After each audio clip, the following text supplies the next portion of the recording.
ৰঙিয়াৰ কুথুৰাত কণী ধান উৎপাদন সন্দৰ্ভত সজাগতামূলক এখন সভা অনুষ্ঠিত হয়। ৰঙিয়া মহকুমা কৃষি বিভাগৰ কাৰ্যালয়ৰ উদ্যোগত অনুষ্ঠিত কৰা উক্ত সভাত কণী ধানৰ উপযোগিতা তথা উৎপাদন সন্দৰ্ভত কৃষকসকলক অৱগত কৰোৱা হয়। ৰাজ্যিক কৃষি শিক্ষকৰ বঁটা প্ৰাপক যাদৱ চন্দ্ৰ কলিতাৰ সঞ্চালনাত অনুষ্ঠিত সভাত ৰঙিয়া চক্ৰ কৃষি উন্নয়ন বিষয়া দেৱ কুমাৰ শৰ্মা উপস্থিত থাকি কণী ধানৰ উৎপাদনৰ গুৰুত্ব আৰু ইয়াৰ উপযোগিতা সন্দৰ্ভত ভাষণ প্ৰসংগত আলোকপাত কৰে। অঞ্চলটোৰ উদ্যমী যুৱক পংকজ পল্লৱ শৰ্মাই আগবঢ়া অনুষ্ঠানটোত ভাষণ প্ৰসংগত কৃষি বিষয়াগৰাকীয়ে অতি সম্প্ৰতি আন্তঃৰাষ্ট্ৰীয় বজাৰত কণী ধানৰ গুৰুত্ব বৃদ্ধি পোৱা হেতুকে বিশ্ব কণী ধান বৰ্ষ হিচাপে ঘোষণা কৰিছে, যাৰ পৰিপ্ৰেক্ষিতত কেন্দ্ৰীয় চৰকাৰে কণী ধানৰ উৎপাদনৰ লক্ষ্যৰে বিভিন্ন পদক্ষেপ গ্ৰহণ কৰিছে।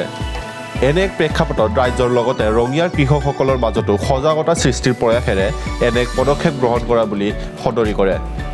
সভাত AI মানৱ গোস্বামী, কৃষি সম্প্ৰসাৰণ কৰ্মী হৰেণ দাস আৰু কিষাণ মৰ্চাৰ নবীন দাসে সমবেত কৃষকসকলক উদ্দেশ্যি ভাষণ ৰাখে।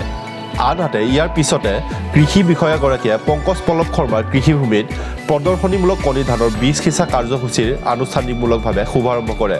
তেওঁক সহায় কৰে কৃষি ক্ষেত্ৰৰ লগতে জড়িত স্থানীয় উদ্যমী যুৱক পংকজ পল্লৱ শৰ্মাই। কৃষিভূমিত কণী ধানৰ বীজ সিঁচা কাৰ্যসূচী সফল কৰাত সহায় কৰে অঞ্চলটোৰ ভালেসংখ্যক কৃষকে। পৰীক্ষামূলকভাৱে কণী ধানৰ খেতি কৰিবলৈ পাই উৎফুল্লিত পংকজ পল্লৱ শৰ্মাই সকলো নিবনুৱাকে কৰ্মমুখী হ'বলৈ আহ্বান জনায়। ইয়াৰ উপকাৰিতাটোনো কি?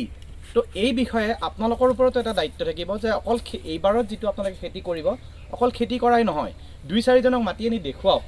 যেতিয়া আপোনালোকে মৰণা মাৰিব, যেতিয়া আপোনালোকে তাৰ পৰা উৎপাদনটো পাব, তেখেতসকলকো এটা অনুৰোধ জনাম, মোৰ ফালৰ পৰা হাৰ্দিক এটা অনুৰোধ জনাম যে আপোনালোকেও এই বিষয়টো যিখিনি আমাৰ প্ৰচেষ্টা, এইখিনি আপোনালোকে মানুহৰ মাজলৈ। কুলদীপ বৰ্মনৰ report, star Assam news and entertainment.